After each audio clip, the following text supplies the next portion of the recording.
país de Libia el tema de los derechos humanos es fundamental. Ayer mismo el Consejo de Derechos Humanos de Ginebra de las Naciones Unidas están por expulsar a Libia, cuestionada precisamente siendo miembro del Consejo, y ninguna voz se ha levantado salvo la de Cuba. Venezuela no es miembro de este Consejo. Y ahora en América Latina más interés por los derechos humanos, y hoy una fecha muy importante porque está Leopoldo López precisamente en la Corte Interamericana de Derechos Humanos, después pasado por la Comisión de Derechos Humanos, y quién mejor que Jesús María Casal, profesor de posgrado en materia de derechos humanos y derecho constitucional. ¿Qué ha pasado en Costa Rica en el día de hoy? Bueno, se está celebrando la audiencia, en este caso relativo a las inhabilitaciones políticas, ¿no?, que tiene como víctima concreta a Leopoldo López, pero que plantea un problema de relevancia general en relación con las inhabilitaciones políticas y con la posibilidad de que por vía de decisión administrativa se pueda privar a un ciudadano del ejercicio de sus derechos. Esa es la decisión del Contralor en materia administrativa. Exactamente. O sea, el punto de fondo aquí que se discute es que el Contralor en Venezuela está facultado por la ley para dictar decisiones que se traducen en suspensión o privación del disfrute de derechos políticos. ¿Y eso en qué relación está con la Constitución? Bueno, hay problemas con la Constitución porque el artículo 42 de la Constitución establece claramente que solamente se puede adoptar decisiones que suspendan el ejercicio de derechos políticos a través de una sentencia definitivamente firme. En este caso no hay sentencia definitivamente firme, sino decisión de la Contraloría General de la República, lo cual además contrasta también con lo que dispone la Convención Americana sobre Derechos Humanos, porque esta convención en su artículo 23 establece que la restricción de los derechos políticos en supuestos como estos solamente puede producirse en virtud de una condena. Una condena implica pues una sentencia. Ahora, para ir al tribunal, digamos a la Corte, hay que pasar por la Comisión de Washington. ¿Cómo fue ese proceso? Correcto. Para poder llegar a la Corte, el caso debe primero tramitarse ante la Comisión Interamericana. Allí se procura llegar a algún arreglo amigable, ¿no? Finalmente, la Comisión concluye con un informe que contiene recomendaciones.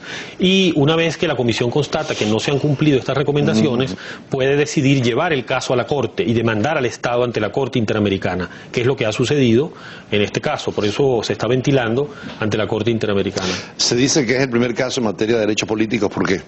Bueno, digamos, uno de los pocos casos. El primer caso sobre un tema como este de inhabilitaciones políticas, ¿no? Hay algunos precedentes, como el caso Yatama, en relación a la participación política de comunidades o pueblos indígenas, así como también el caso Castañeda en México, ¿no? Pero, por supuesto... ¿En qué consistió el caso Castañeda? El caso Castañeda se discutía si se violaban o no los derechos políticos cuando solamente los partidos políticos podían realizar postulaciones para aspirar a cargos de elección popular, porque la tesis de Castañeda era que él debía tener el derecho a postularse a título individual, sin tener que pasar por el filtro de los partidos políticos. Sin embargo, allí esa tesis no fue acogida por la comisión, pero luego él la llevó a la Corte y la Corte no le dio la razón por considerar que hay un margen en relación a temas como los requisitos para la postulación, la organización de partidos políticos, hay un margen de decisión que tienen los estados. ¿Cuál es el próximo paso? La decisión se toma, el gobierno está obligado a cumplirla porque es miembro de los dos instrumentos, ¿no? Correcto, o sea, el gobierno tendría que cumplir, digamos, el Estado venezolano. Claro. El Estado venezolano está obligado a cumplir esa decisión, en primer lugar porque así lo establece la propia Convención Americana que Venezuela ha ratificado, pero además la propia Constitución claramente señala que debe darse el estricto cumplimiento a las decisiones de los órganos internacionales de protección de derechos humanos, y uno de esos es precisamente la Corte Interamericana de Derechos Humanos. Ayer había un foro en la Católica, precisamente en la Facultad de Derecho, sobre la Corte Penal Internacional, la raíz de todos estos problemas de Libia y lo que pudiera hacer para dictadores en la Corte Penal Internacional. Y uno de los argumentos, y también había un foro sobre democracia y política exterior, donde estuvo Diego Arria, quien hablaba precisamente de la Corte Penal Internacional. Allí hay una forma coercitiva, coactiva de actuar. En la Comisión y en la Corte Interamericana todavía no se ha llegado a ese sistema, ¿no?, de obligación de acciones. Bueno, claramente hay una obligación, ¿no? Y además que la jurisprudencia de la Corte ha sido pretoriana en esto, en un sentido positivo, porque la Corte ha creado un procedimiento para supervisar la ejecución de sus decisiones.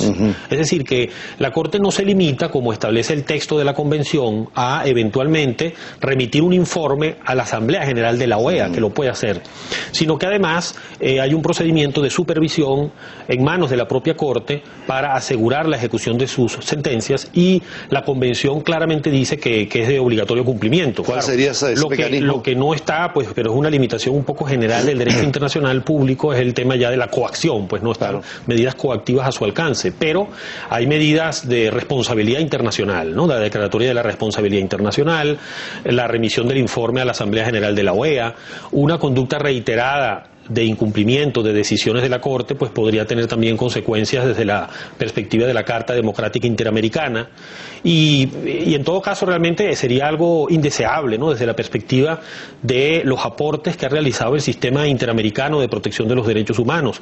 Pues ahora en estos días estamos recordando esos lamentables acontecimientos del 27 y 28 de febrero del año 89 y días posteriores, y allí, de no ser por el papel de la Corte Interamericana de Derechos Humanos, no se hubiese hecho justicia, porque la Corte condenó a Venezuela y en los últimos años, desde el año 99, se ha dado cumplimiento a lo relativo a las sanciones de indemnización, de reparación patrimonial de daños causados, y queda pendiente lo relativo al esclarecimiento de los hechos y sobre todo la fijación de responsabilidades individuales, que es lo que está por cumplir. Pero buena parte de la sentencia se ha cumplido, ¿no? En la prensa de hoy veo aquí que dice Rusián, que es el Contralor, solo el TCJ puede revocar inhabilitaciones.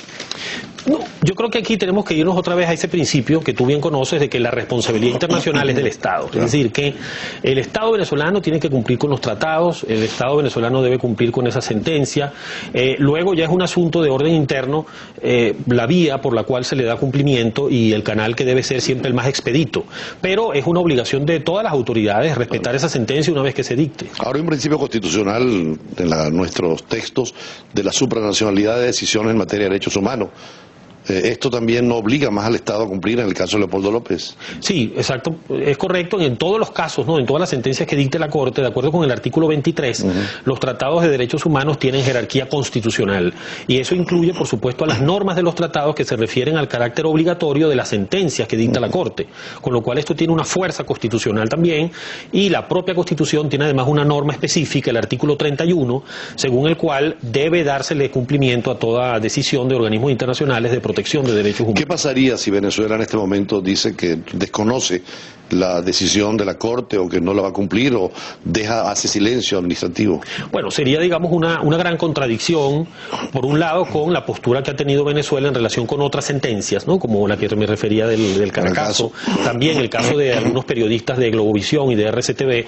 Allí algunas altas autoridades del Estado declararon que en parte Venezuela había ganado el caso, etcétera. Entonces no puede ser que tú perteneces a un sistema solamente mientras las decisiones te sean favorables, sino que es fundamental para fortalecer el sistema interamericano, no solo respecto de Venezuela, sino respecto del continente en general. Es fundamental ese acatamiento de las sentencias, por más que en algunos casos los estados no las compartan. Eso es algo que es normal en los sistemas de derechos humanos más consolidados. El sistema europeo de derechos humanos, pues a diario dicta sentencias condenatorias contra los estados, Alemania, España, Francia, y aunque los estados puedan tener algunas discrepancias con esas sentencias, pues están conscientes de que en aras de esa protección global de derechos humanos deben cumplirlas. Y sabemos que en el caso americano, los precedentes que ha sentado la Corte Interamericana son realmente esenciales, ¿no? En temas como la prohibición de leyes de autoamnistía, ¿no? A través de regímenes dictatoriales que quieren asegurarse la impunidad frente a graves violaciones a derechos humanos, también la persecución de toda forma de desaparición forzada de personas. En estos y otros temas, la jurisprudencia de la Corte Interamericana ha sido pionera y luego se ha plasmado en tratados internacionales que han recogido criterios jurisprudenciales de la Corte. El caso Perú, que se habla muchísimo cuando Fujimori, el desconocimiento a una serie de decisiones, podría llevar a un aislamiento del sistema interamericano y hasta una salida. Bueno, en el caso de Fujimori, por ejemplo, él trató de apartarse del sistema interamericano, pero siguió una vía írrita, ¿no? Claro. Que era la de retirar el reconocimiento de la competencia contenciosa de la Corte. Eso, pues, fue declarado como írrito por los propios órganos del sistema interamericano, y finalmente Perú, pues, le dio cumplimiento a algunas decisiones que durante el tiempo de Fujimori no quisieron ser acatadas. En el caso venezolano, la Constitución es muy clara cuando dice, entre otras cosas, que hay un principio de progresividad. Es decir, la protección de derechos humanos humanos debe ser cada vez más amplia. Y es muy difícil asegurar una protección cada vez más amplia de derechos humanos si no existe un sistema regional sólido para la garantía de los derechos humanos. Y ese sistema sin duda ha sido el sistema interamericano de protección de derechos humanos. Vamos a alguna información de última hora y ya regresamos para conversar sobre el tema de derechos humanos con el doctor Jesús María Casal.